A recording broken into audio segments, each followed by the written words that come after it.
very pleased to have with us here, as you can see, Helen Clark, who's the United Nations Development Program Administrator and Chairperson of the UN Development Group, and Edmond Mulet, the Assistant Secretary General for Peacekeeping Operations, who obviously, as you know, is acting Special Representative of the Secretary General for the United Nations Stabilization Mission in Haiti. And they're here to highlight the priorities for the forthcoming Haiti Donors Conference. Thank you very much to both of you for coming, and I'm going to hand the floor first to Edmond, to Mr. Mulet, please. Thank you, Martin. Thank you very much. And good afternoon, all. It's always a pleasure to be here in New York with you. The earthquake that struck Haiti on the 12th of January, as we all know, dealt a really cruel blow to a country that had recently made progress in the security, political, and economic fronts. Striking at the political and economic heart of the country, decimating not only its people, but also its institutions and its cadre. The earthquake threatened even one of the few things that remained in Haiti, and this was hope. But in the days and weeks following the earthquake, the international community responded with unprecedented generosity.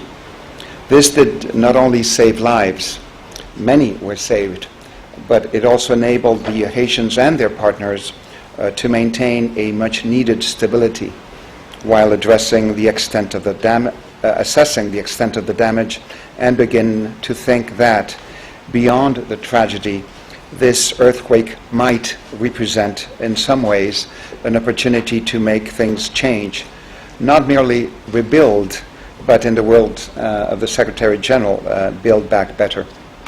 The United Nations family, itself deeply affected by the earthquake, reacted quickly and stood by the government in this enterprise. On 31st March, on Wednesday, nations will be able to formally pledge their support to Haiti's reconstruction in a conference organized by the United Nations, the United States, as well as Brazil, Canada, France, Spain, and the European Union. A series of events, starting with an international conference in Montreal on the 25th of January, followed by others held in Washington, in Martinique, in Haiti itself, etc., and in Santo Domingo last week, have helped us forge a vision for what Haiti can be. For the next 18 months, Haiti will need investments of $4 billion US to build back hospitals, schools, roads, and ports, but also to rebuild and redesign the country in a way that would put the country on the road to growth and modernization.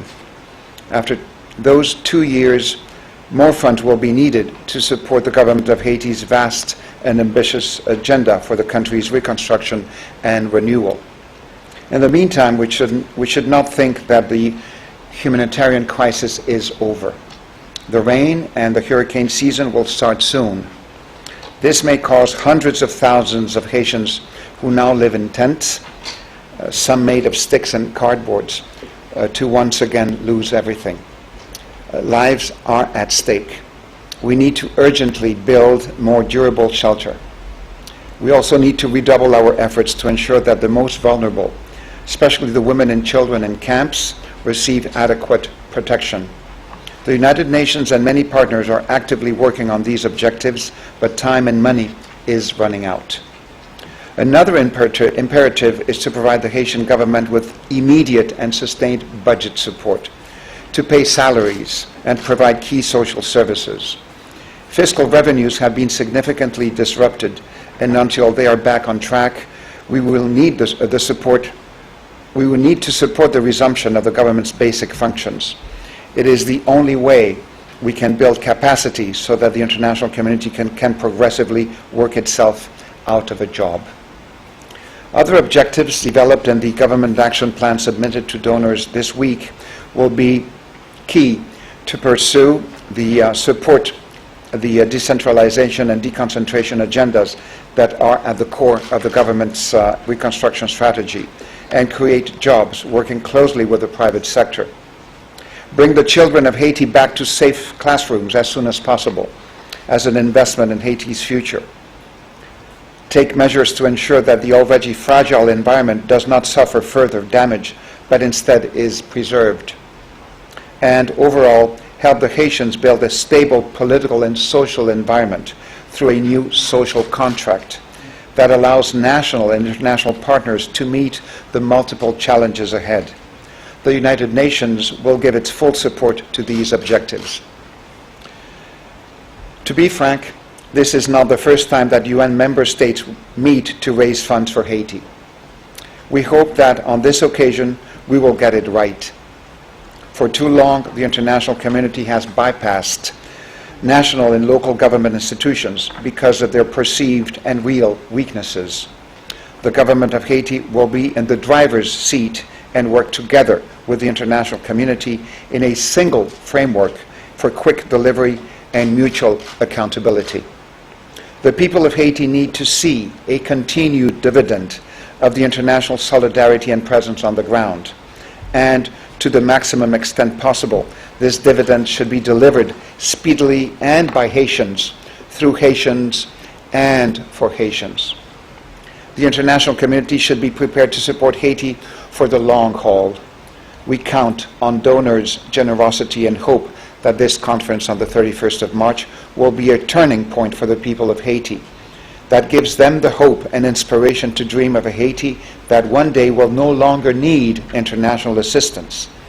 In that sense, and in spite of the terrible losses, we have a great opportunity here to help them achieve that dream. Let's not miss it. Thank you. So, Ms. Clark, please.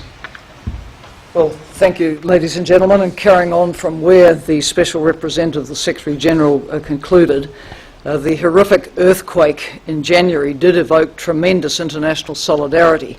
But a key message for this week is we need that solidarity to continue, both with respect, of course, to the flash appeal amount, which is outstanding, and for the major rebuild and reconstruction of Haiti, which is envisaged.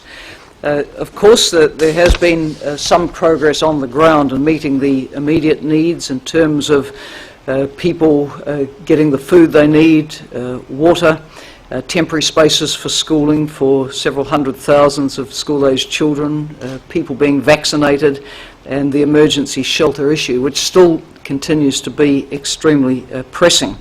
That phase, humanitarian phase, is by no means over. The rains have started, the hurricane season's around the corner, and of course, unless we can meet humanitarian needs fully, it's difficult to ensure a smooth transition to recovery and to fulfill the long-term vision of the government and people of Haiti for the rebuild that is required.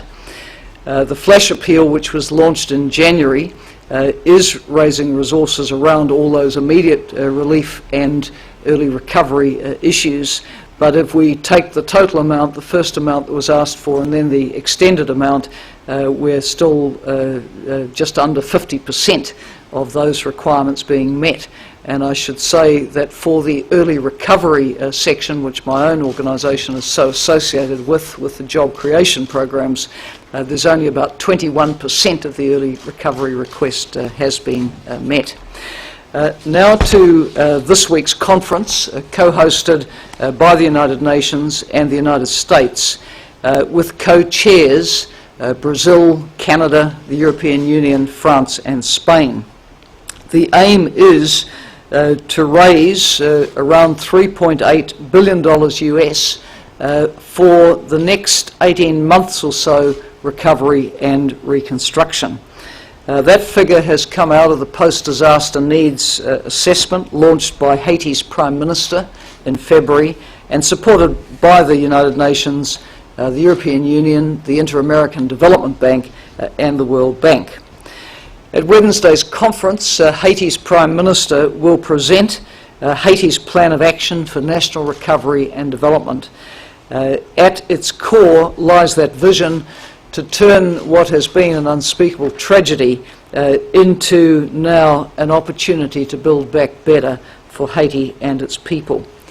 Running right through the plan of action and everything we do with respect to the recovery of Haiti is the basic assumption, the basic philosophy that Haitians themselves have to be at the very centre of building a new Haiti, and that the support that the international community provides must be aligned with the priorities that are being set by Haiti's government. Some areas to emphasise. Firstly, the rebuilding of government institutions and infrastructure. As you're aware, the presidential palace, the parliament, the main courthouse, the majority of ministerial and government buildings have been lost, as have been more than 1,300 educational institutions and more than 50 hospitals and healthcare centres, either destroyed or unstable. To restore the functions of the state in Haiti, including the rule of law, healthcare services, education, to name just a few areas, we need to be working with Haiti to rebuild not only the government buildings, but those courthouses, hospitals and schools as well. Secondly, in the short term, of course, there is the absolute imperative of protecting vulnerable Haitians from the looming hurricane and rainy season, an immediate threat to so many living in the camps, and we must work on their relocation to prevent more disaster. But over the longer term, the objective is to see that Haitians are protected from the hurricanes which threaten them every year and from other natural disasters like the quakes. Disaster risk reduction has to be at the heart of the recovery effort. Building back better means integrating that thoroughly into the plan going ahead.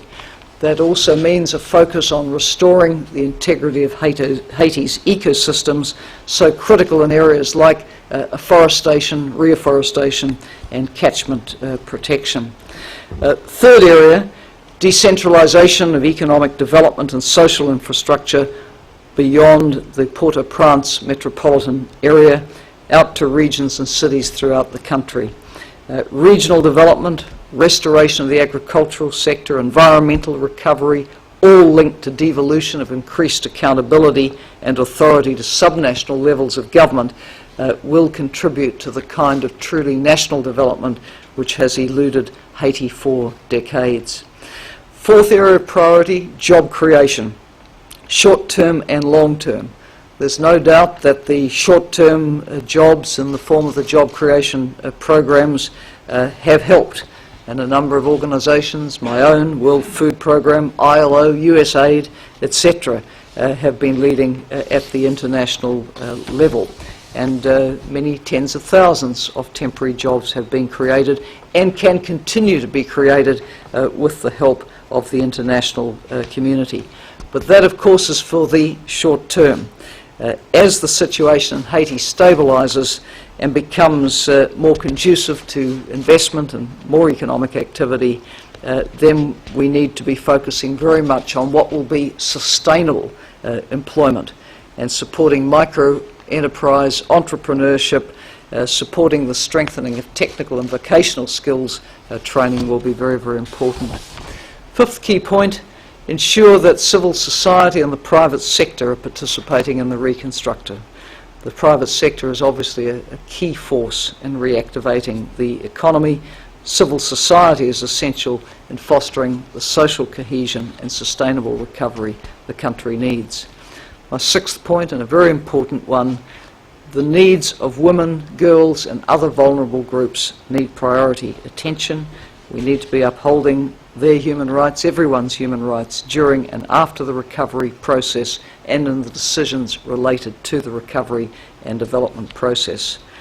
Our seventh objective, that coordination, mutual accountability and transparency are essential for sustainable recovery and aid effectiveness for Haiti. We will all have to live up to our commitments and deliver results which directly support the vision the Government of Haiti is bringing to the pledging conference. At the UN, we are helping the government to implement a publicly accessible aid information management system. It will enable aid commitments to be tracked, disbursements to be tracked, results to be tracked. The idea is indeed to be transparent, to be accountable, and to strengthen Haiti's national capacities for aid coordination.